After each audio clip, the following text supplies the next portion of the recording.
Hello guys, and welcome to a new Still Division video today by me, Vulcan. Today I have for you game 2 out of 2 games between Ddraig and Mjtheko in round 5 of the second European tournament. Today we are going to be seeing Odon, and on the allied side Ddraig has chosen the 1st Infantry. On the Axis side Mjtheko has the 12th SS-Panzer. So this is a nice couple of divisions. We've seen the 12th SS before and it hasn't had that great success throughout the tournament so far. But Ddraig on the 1st Infantry is something that we don't see that often at all. Now the 1st Infantry is very strong in Phase A. They do have access to 2 Shermans that, accompanied with their infantry, can do a lot of work. They have access to all of the assault units, so I think they get assault team, which are like the 12-man squad with the flamethrowers. They have like assault breaches and they have like the assault support, and all of those in combination with those M4s can be very, very deadly. They've also got access to great anti-air artillery. They have an abundance of P-38s in Phase A that they can use to strafe. So that is something that Ddraig has in his arsenal. Now Ddraig, I think, has used the 1st Infantry before, at least I've seen him play it. So it's a division that I know that he's familiar with. But just in general, the division plays a lot like the 1st SSB. If you think about Gonzo's games with the 1st SSB, how much aggression is required in Phase A definitely sets the tone for what Ddraig will have to do with the 1st Infantry if he wants to be successful against the 12th SS-Panzer. Because the 12th SS-Panzer, they don't deal with aggression too well. They have very low income in Phase A, and that certainly causes issues when a lot of their infantry can be quite expensive. In the Panzer Grenadiers, 35 points a pop, that's without a half-track, and then 55 points with a half-track. They also have very expensive units like the Beuter Firefly and the Beuter Cromwell that are absolutely crucial to making strong plays in Phase A. So that's something that Ddraig can maybe play around, and it does look like Mjtheko is going to be bringing in the Beuter Firefly, at least on the top side. That's going to be accompanied by Panzergrenz and the Panzergrenführer up there. It's also got a 258 and another unit of Panzergrenz for that top side. For the bottom and mid, it's just going to be a couple units of infantry. It looks like the half-track's going down to the bottom side with the Panzergrenz. And we've got Panzergrenz and an AT gun just heading to the mid to hold that ground. So I like the idea of using the Beuter Firefly on the top side. It's the best place for it. But how he's going to deal with AT guns, I'm not entirely sure, because the 258 will struggle to kill 1000 meter range AT guns. On the side of Ddraig, he has got himself an M1 gun here. He's also got himself a couple of the 2-star infantry, could be assault MGs, could be the assault breaches. Then there's the M4 DD on the top side. That's going to want to avoid the Beuter Firefly like the plague. In the town, it's just going to be an assault team and probably an assault breacher, assault MG on the bottom side. And then we've got an assault MG with an assault leader and an AT gun for the very bottom. Now one thing that is quite scary for Mjtheko is that this AT gun is going to be a 2-star AT gun due to the command of the M4. But the Beuter Firefly does have 1-star and it is going to be engaging the M4. Can it find the kill early on? It does find the ammo storage hit. The M4 is limping away. If it can get behind the tree line, then it should be okay, but it is not. It does get taken out, and that is a very significant kill there for Ddraig early on. Nice reactions by Mjtheko to get the smoke down and cover the Beuter Firefly against the M1 gun. Now we see an engagement. The 3-star 50 cal is going to be trying to take out the 258 and is almost successful in doing so far. Assault team now engaging the Panzer Grenadiers at range though, but with the help of the assault MG, that should be an engagement that goes in favour of Ddraig. Now this is really interesting because regardless of the fact that the M4 has been taken out on the top side, the Beuter Firefly is still forced to retreat because it has no way to deal with that AT gun like I already mentioned. The 258 is being pinned by a 50 cal and the Beuter Firefly only has access to a 30 cal machine gun. So buying a mortar for this top side is going to be crucial if Mjtheko wants to capitalise on the kill on the M4. Now, considering the 1st Infantry only gain access to 2 M4s in the early game, having already taken out 1 is really, really important and makes a huge difference as the game progresses through Phase A. Now, what's nice for Ddraig here is he does find the surrender onto the Panzer Grenadiers, which isolates the 258 in a very awkward position, especially considering the positioning of the 50 cal that is having no trouble at all pinning down the 258.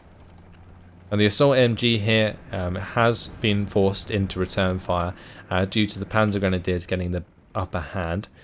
Nice to see Mjtheko trying to gain a little bit more ground on the bottom side in the meantime, though. Now, it is currently at 50-50, but it's going to be a very static front line for the time being for the reasons already mentioned.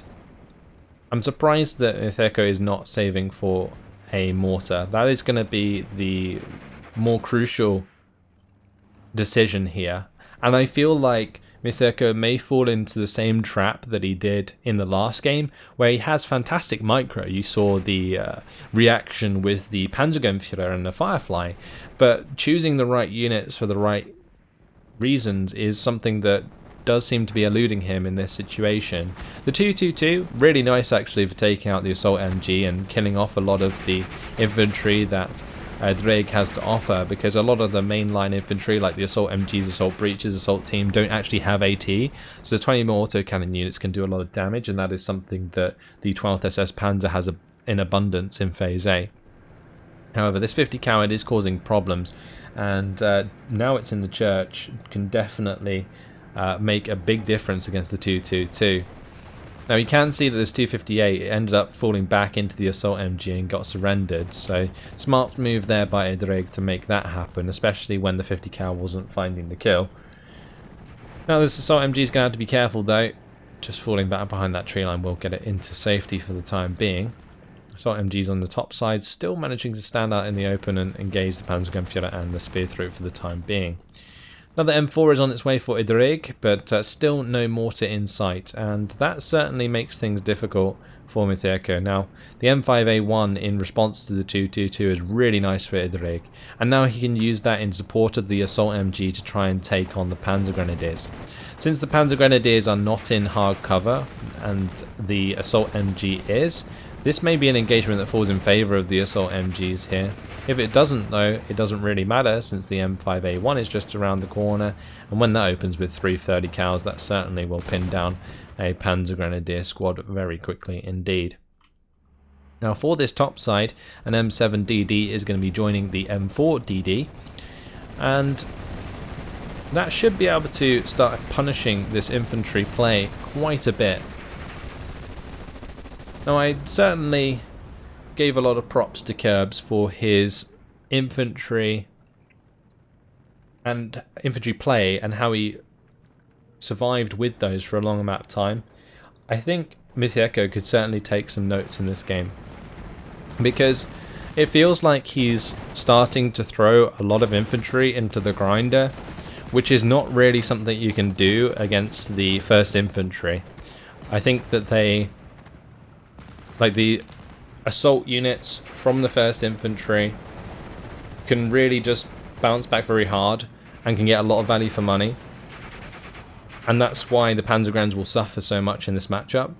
But other than that, even if you do manage to break through the assault units, you've just got an abundance of rifles to kill in the later phases, and so I don't think Ddraig will ever have any problems with not having enough infantry on the field, and as you can see, he's still got plenty, regardless of what he loses. Now, an M2A1 has been brought onto the field, this howitzer here. That's going to be trying to support this top side. This Firefly, it's really struggling to find a place to be useful. Of course, it did kill the M5A1, which was a nice move by Mjtheko, and it may actually kill the M4 as well. M4's in exactly the same position as it was, but it looks like the M2A1's trying to provide some smoke cover so the M4 can make some ground towards the Boyd Firefly. Now, Mjtheko is trying to make his way around that smoke, but it's definitely causing issues, and that Boyd Firefly is going to run out of space as it hits the edge of the map. Now these Panzergrens, they're going to make some ground. That assault MG squad is certainly in a difficult spot. One man left against 9 Panzer Grenadiers. You would not want to be in that position. Panzer 2C, that's actually going to be coming in onto the bottom side. I really like this choice. It's just Ddraig has already got the counter there with the AT in position. It's also 2-star, so it's probably not going to miss. If it did miss, then the 20mm autocannon might have the chance to just kill off the AT gun, and that's something you do see quite often when people go quite heavy on the 259 strategies. But in this case, I don't think we're going to see that happen on the bottom side. Meanwhile, up here though, we can see the Panzer Grenadiers under a lot of fire.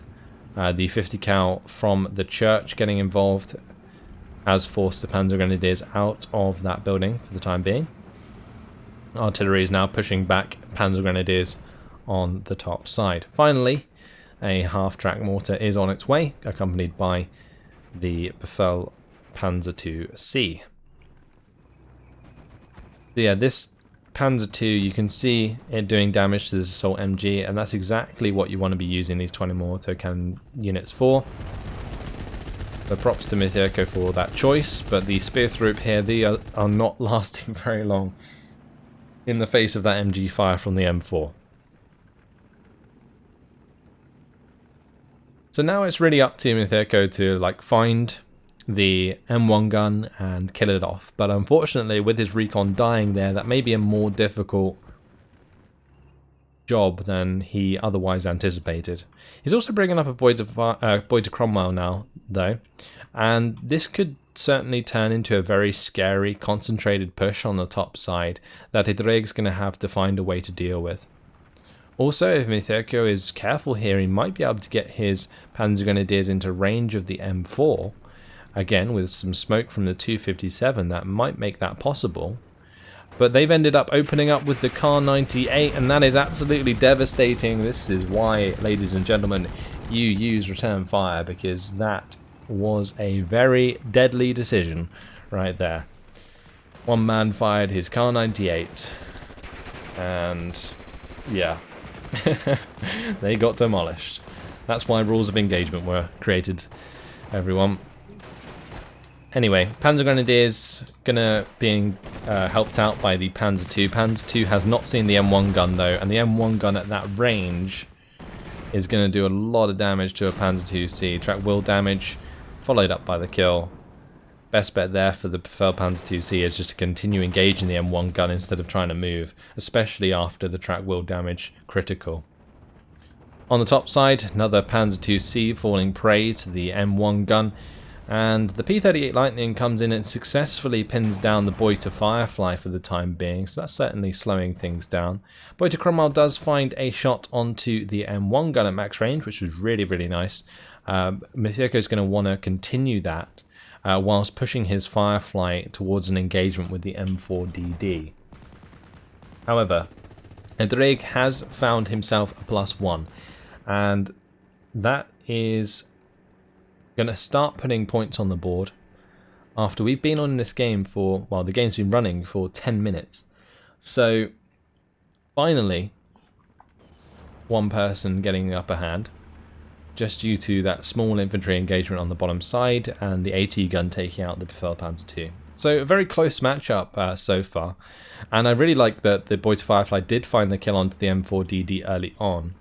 It's just a matter of whether or not Mjtheko can do it again.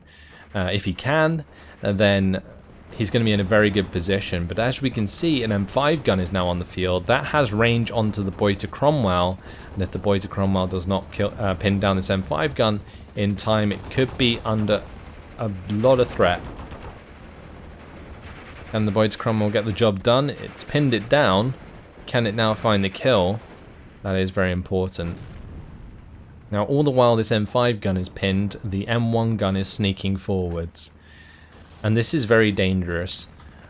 I'm really hoping that Mjtheko has not forgotten about this M1 gun. Because if it gets into the tree line here and starts taking shots at the Boy to Firefly and Boy to Cromwell at under 800 meter range, it could be devastating. Nice kill for the mortar is going to take out the recon. But here comes the M1 gun. Can it get the job done? It's going to start firing at the Boiter Cromwell. Boiter Cromwell's been damaged quite a lot. The morale there certainly being affected. Internal fragments from the M1 gun is a start. M4DD now engaging the Boiter Firefly. Is the Boiter Firefly facing the Sherman? I think it's able to bounce shots from both if they hit, but it's definitely under pressure. Mjtheko needs to fall that back before it starts falling back itself, because you want to be able to manage the way in which the tank is facing the front armor. Now, he's lucky there that the last shot did actually bounce off the front armor of the Firefly. But with both the Boiter Cromwell and Boiter Firefly still alive, I think Mjtheko is very, very lucky. Because there was a good chance there that the M1 gun could have just cleaned up both of them. Now, Panzer Grenadiers, they are falling all over the shop.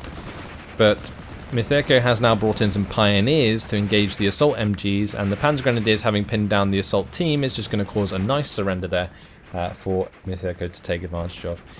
Now, the M5 gun, that's also been taken out by the mortar. Imagine if this mortar was in here much sooner. He could have had that Boiter Firefly shooting this reinforcing road for a very, very long time. But now is still stuck in the same position as he was from the start. Now, the Firefly has recovered. It's going to be engaging the M4DD. Now, the M4DD at this sort of range has about a 16% penetration chance. So whether or not it's actually going to penetrate is very low. However, with the M7DD now getting involved at max range, it may be able to force the Boiter Firefly to fall back again, allowing the M4 to safely engage.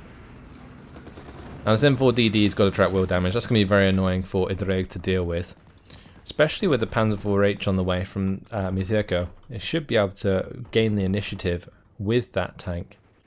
But as we can see elsewhere, the infantry play that Ddraig has been making certainly been taking effect. This 50 cal that's been sitting in this church tower now for quite a while, it almost killed off this Panzer Grenadier. And if that dies, there's going to be a nice little salient here for Ddraig, and he's still sitting on this +1.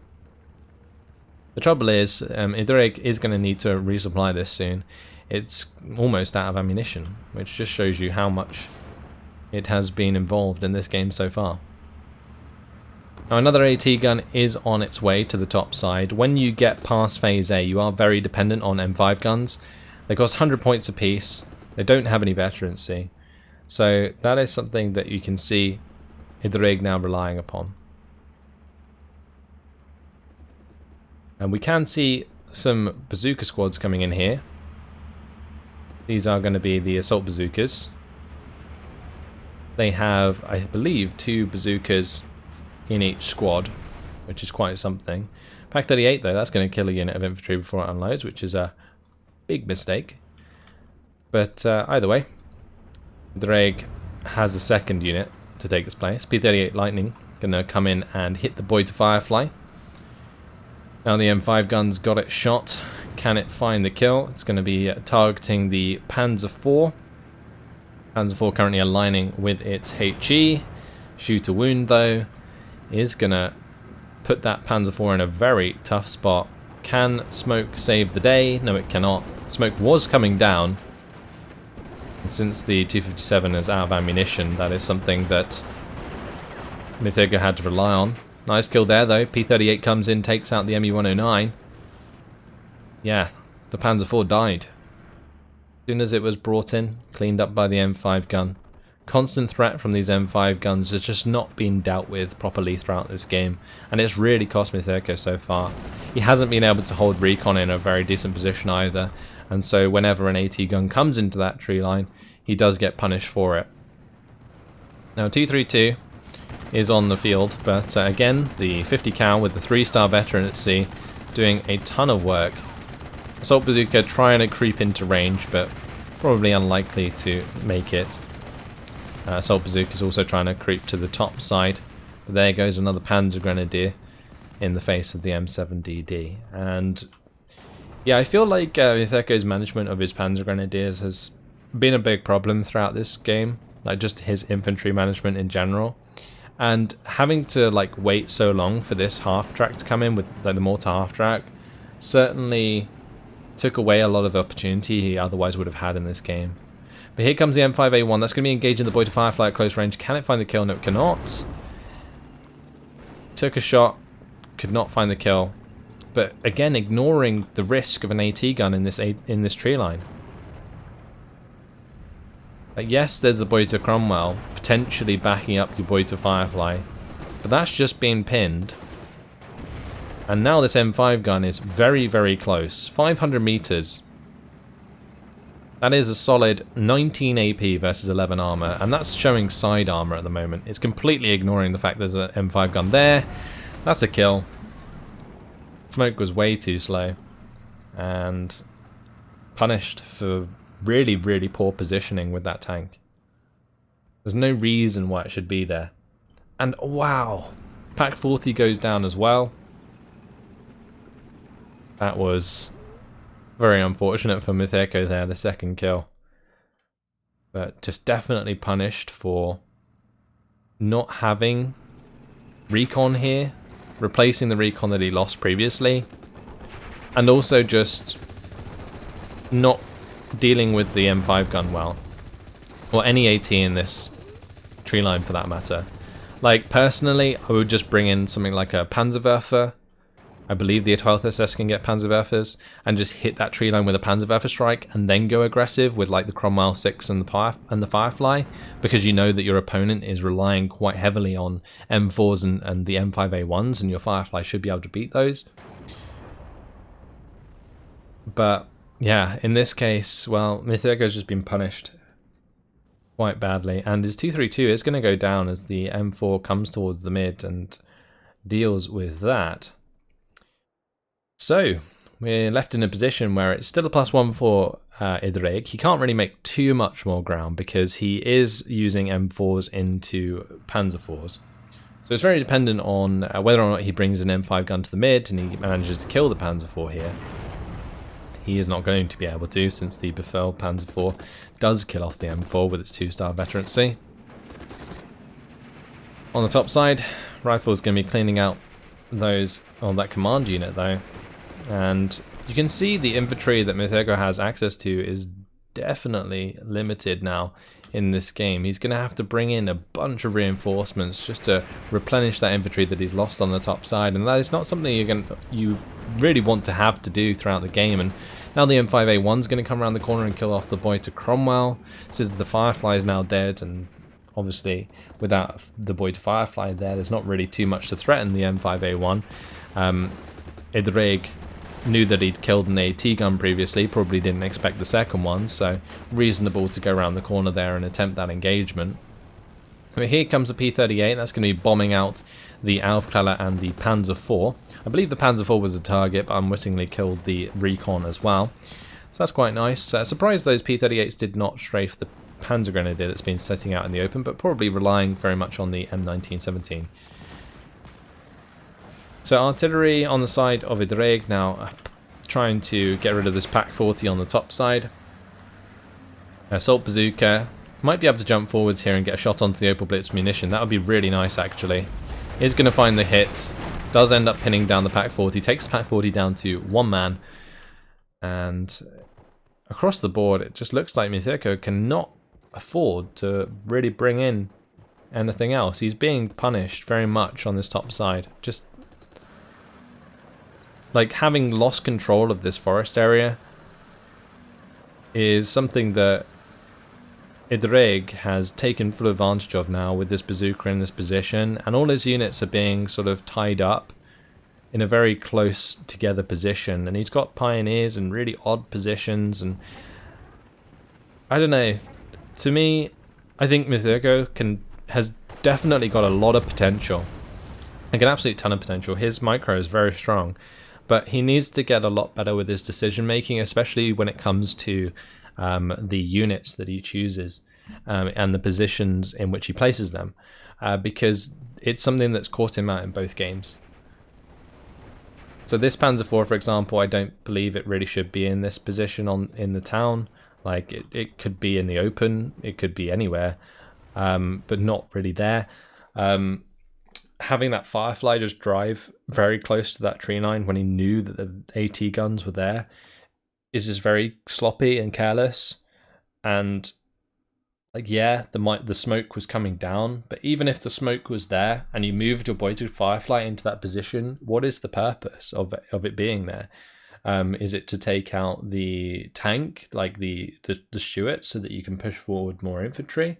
Maybe, but your Firefly is still going to be in an awful position afterwards, because you still haven't dealt with the AT gun, and that's like the dilemma that this game had throughout the entirety. After 22 minutes and 6 seconds, Mjtheko is going to surrender, and that is victory for Ddraig. 1,820 kills to 675 losses. And it just shows you really how limited the 1st Infantry is at pushing without the M4s. Because if I think both of the M4s were alive, Ddraig could have made a lot more ground, but was very much stuck with the infantry playstyle that basically meant that he was at 50-50 for a very long time and could only really have a +1 after that, regardless of the amount of kills that he got. But Mjtheko kind of ran out of steam. He'd lost a lot of units, a lot of important units, and maybe unnecessarily in a lot of cases. Now this M5 gun killing the Panzer IV initially, fine, but killing the Boited Firefly afterwards, not good at all. And the Pak 40, I believe that was probably just unlucky more than anything. Like the 3rd shot from that M5 gun just gone straight, nailed that Pak 40 straight away. M2A1, that killed off the 2nd Pak 40. Just really nice artillery micro there from Kerbs. Not really too much you can do about that. From Ddraig, sorry. M5A1 killing the Boited Crumble. Maybe unlucky, but Ddraig made the choice to push around that corner there. In terms of losses, well, the Boited Firefly killing the M4DD early on, really, really nice. It was actually really good. Like, that was such a decisive kill that could have led to such a nice breakthrough on that top side, but not bringing in the mortar much earlier, I feel is like such a big mistake. Like, the first thing you got to think of when, oh, there's an AT gun stopping my progression, mortar, right? It just should come to mind. I think that is something that Mjtheko can definitely like learn. He can improve on. I think it's just decision making in the grand scheme. His micros is great. But yeah, this 257, once it came in, you can see it did clean up the M1 gun. It killed the M5 gun. Certainly gave Mjtheko some breathing room to almost break through, but just kind of disrespected the fact that there was more M5 guns available. And the 1st Infantry certainly has no shortage of M5 guns, because that's quite simply what they rely on to kill enemy tanks after Phase A and after the M4s are dead. And yeah, well, that's your lot. Commiserations to Mjtheko for losing both the games, but definitely got a lot of potential. Ddraig, fantastic stuff. Really liked the first game with the defensive position on Carpiquet, and in this game again, strong use of infantry was really nice to see. But that's all for now. Hopefully you guys have enjoyed it. Thanks for watching, and I will see you in the next video. Goodbye.